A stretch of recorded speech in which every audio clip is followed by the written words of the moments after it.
పూజ చేసుకునేటప్పుడు మనకి చాలా సందేహాలు వస్తుంటాయి.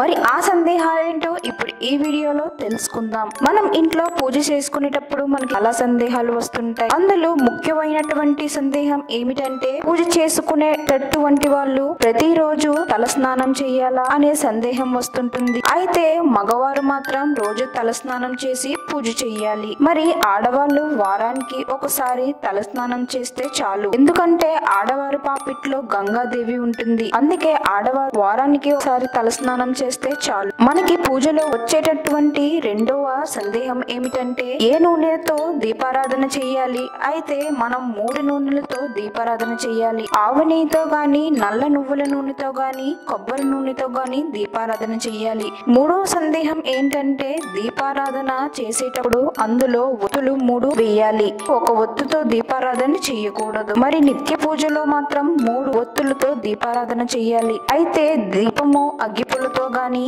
అగరబత్తితో గాని వెలిగించకూడదు. ఒక స్పూన్ తీసుకుని అందులో ఒక ఒత్తును తడిపివేసి దానిని అగ్గిపుల్లతో వెలిగించాలి. మరి దానితో దీపారాధన చెయ్యాలి. మరి అయితే ఇవన్నీ మనం జాగ్రత్తగా పాటిస్తే మనకు మంచి ఫలితం దక్కుతుంది.